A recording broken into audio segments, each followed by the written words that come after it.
I'm here with the host of the Inspiration Theatre at the February NEC Show 2023, Sarah Roberts. Sarah, hello. Hi, lovely to meet you. It's great to see you. So not all of us here would know who you are, but you are prolific in the world of conservation and wildlife. Tell us a bit about your background. It's fascinating. I would say the vast majority of people wouldn't have a clue who I am here, but some of them may have seen my books. So, Yes. yeah. Well, let's start with your books. You're holding them. Show us. I am, yeah, okay. So I'm, for one part, a children's author.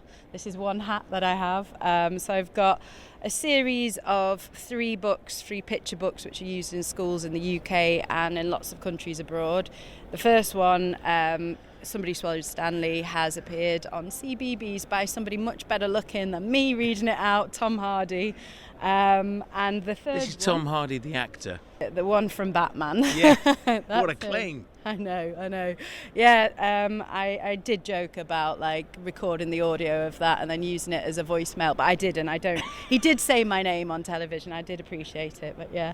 And then yes, I've got a bunch of different children's books which are all tools to educate on environmental issues. So I work closely with schools. I have another series that's coming out soon, which is all about the world's wildest jobs, which is a slightly older age group, and I would like to say adults too can probably get a few ideas from that. I know I did. I probably spent the whole time writing that book and interviewing people and thinking, am I actually doing the right job?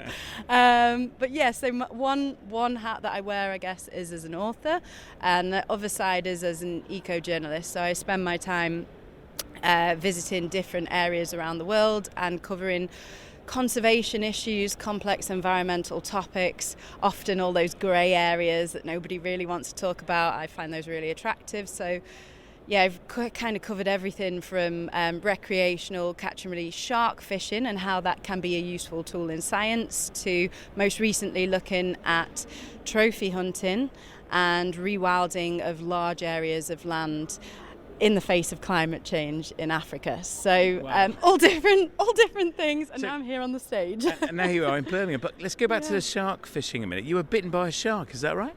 Yeah, not whilst covering that story. Yeah, so I guess my original background is animal behaviour. So I have a degree in animal behaviour. I specialised in big predators because I'm an idiot adrenaline junkie, much to my mum's distress.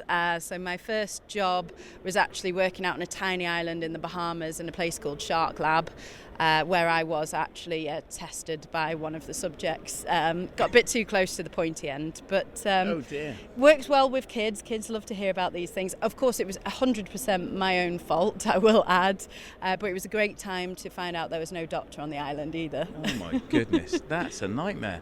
And then tell me a bit more about the trophy hunting bit, because that ended with a meal, is that right? It did, yeah. So I've not released it online. I imagine I'm going to get so much backlash because I do cover, I guess, some of these pragmatisms and nuances which are very divisive and people have big opinions on. I have a saying which is that emptiest boxes make the loudest rattles. So I've always liked to go into everything with an open mind and hear both sides of the story. And actually, hunting particularly plays a vital role in conservation in areas like Namibia, where you have a fenced-off area, which is very common in most of southern Africa, and then you have something called a carrying capacity. So you basically have a space or a given area that animals can't leave. So within that area, you can only produce so much water, so much food. Namibia itself has undergone a 7-year drought, which then puts massive strain on all different farms, if you will, in the area, or safari parks, as you may know them, and in which case there's instances where you just simply cannot get enough food for the animals. Now, one of the people that I spoke to over there and interviewed, Annette, she talked about it as essentially thinking of having a rose bush, and when you have to prune a rose bush, want to keep all the pretty flowers, you get very attached to it, but if you are not careful, if you don't make sure that you cut that back, then what can happen is it dies off. So it's exactly the same when it comes to carrying capacity with animals in these areas. Obviously the first thing that any safari park, even including Kruger, any safari park wants to do is move and translocate animals, but when that isn't possible, hunting plays a huge role, and that's just one facet of it. It also plays a big role because we're really taking a deep dive. I'm sorry, but just to finish, to have when it's done responsibly, in a responsible manner, you have to have a very balanced ecosystem, which means you have lots of biodiversity, right? Mm-hmm. You've got your big predators, you've got your grazers, which are animals that just eat the grass, and you've got browsers, which are animals that may eat from a high branch. If at any point there's an imbalance in that system, you have what's known as a trophic cascade. So again, having a healthy ecosystem like that is the absolute best thing to protect that habitat, because it's sort of nature's own balance. If we were to be taken out the equation, that's what would happen naturally.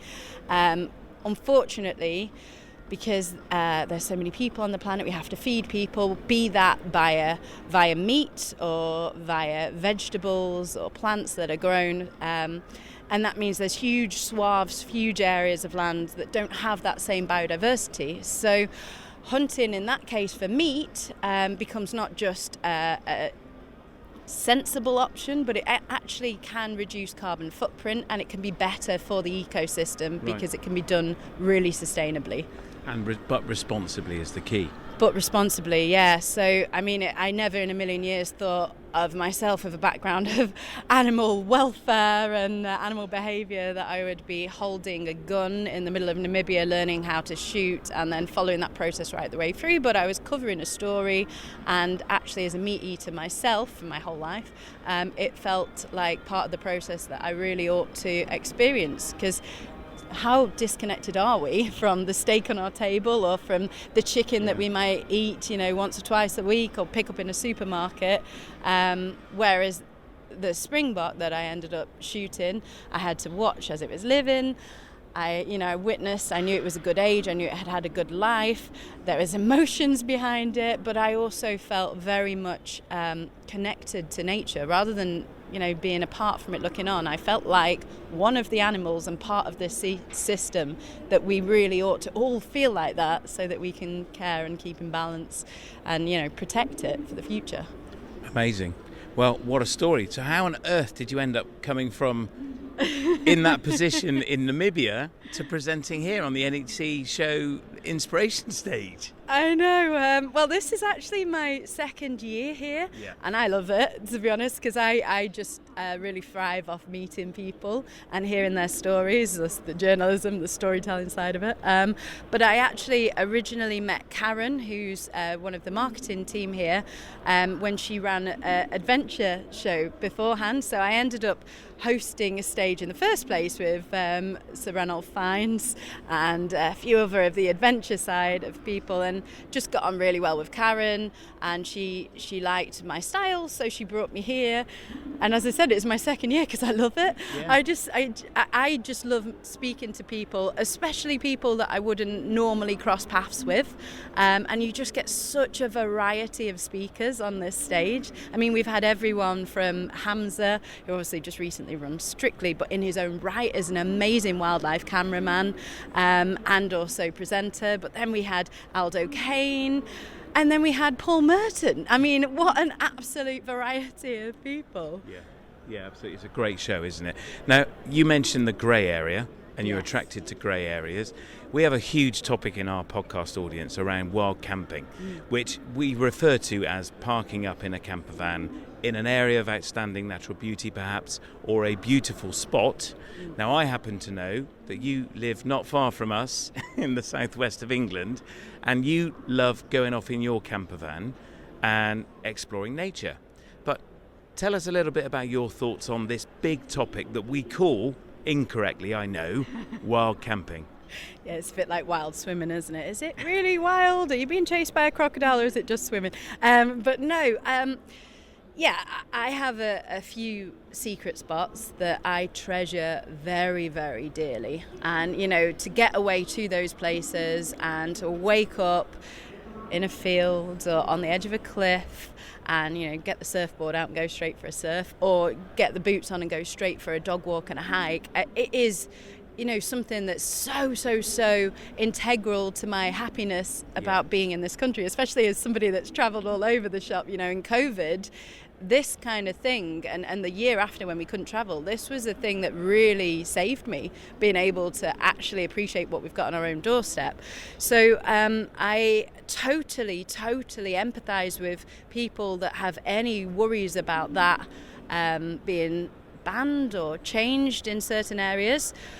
But then on the plus side, as somebody with a background in conservation and somebody who has literally seen human impacts all over the planet and in this country, I can also understand why places such as Dartmoor and other places would want to limit the amount of people that come and stay there overnight. What I will say is there's, just like hunting, responsible and irresponsible ways of doing things. And unfortunately, it's the irresponsible people that tend to ruin it for everyone, because nobody wants to see their favourite area get trashed. Nobody wants to see a pile of rubbish or remnants that are left there. But equally, it's because of people that have such affinity and such love for those areas that they're going to be protected for the future too. So I think there's probably the C word, compromise. There's probably some middle ground there where everyone can win. But I think that the overall goal should be to protect ecosystems and protect the future of biodiversity in the UK and respect nature that's already there.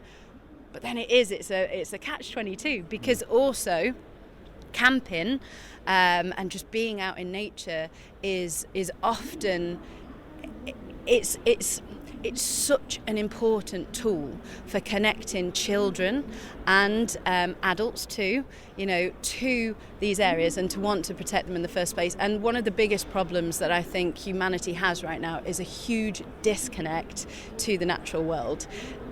So how do you deal with that? How do you deal with that? And surely changes in the law and older rules on Dartmoor, which have recently occurred, don't they just create a barrier for people to go and experience the countryside? Yeah, in some respects they do. It's very tricky. I think those that want to go to these areas, those that already see the value, that have already experienced the value, we're going to go no matter what. If we have to pay a bit of extra money, we're probably going to do it, because we're not going to stop visiting our favourite areas. We're going to moan about it, we're going to campaign against it probably, but we're still going to go. Those that have never experienced it, this is where the biggest problem comes. I deal with so many schools around the world, but I'm working really hard right now to create events for inner city schools particularly, because that's where I see the biggest barrier, the biggest disconnect, be that the funds to actually get out from inner city areas to these places, but then also because it's never been necessarily a priority for their culture or their family or the people around them, then children just don't know what they're missing. So in that respect, it is a barrier, but then we're aware it's going to be a barrier. What are we going to do about it? Quite, yeah, exactly. And how do we change that? Do we educate LEAs? Is it government? Where do we start? Well, my biggest barrier for what I do has always been funding. Right. I do as much as I physically can, but I do a lot of work where I don't get paid, and I spend a lot of time working up proposals, working up projects, and sort of almost feeling like you're bashing your head against the wall trying to get them over the line. So I think places that have funding, that want to be associated with more causes, or also places that have funding that don't but really should, need to step up to the plate, because I think there's a lot of creative people in the world, and there's a lot of people in the environmental and the science sector particularly that are horrendously underfunded, that also bring great value to help solve a lot of these problems. And there needs to be more connections made there between the haves and the have-nots. Yeah, absolutely. Yeah. So where do we find out more about you and follow what you're up to as a passionate campaigner and one I think we should support? Where can we find you? You can find my YouTube channel, and my Instagram is the same handle. It's Sarah's Real Job, because for the last 10 years my mum's always been asking when I'm going to get one. So it's been, Sarah's Real Job by name and by nature. And then you can also find more details of my work and clips of some of the things that I've been involved in on my website. So that's sarahrobertsofficial.com. Brilliant. Sarah, thank you for taking time out to speak to us. It's been great to hear your story, and I hope you don't get a real job anytime soon anyway. Me too. Thank you so much for having me. It's been a pleasure. Brilliant.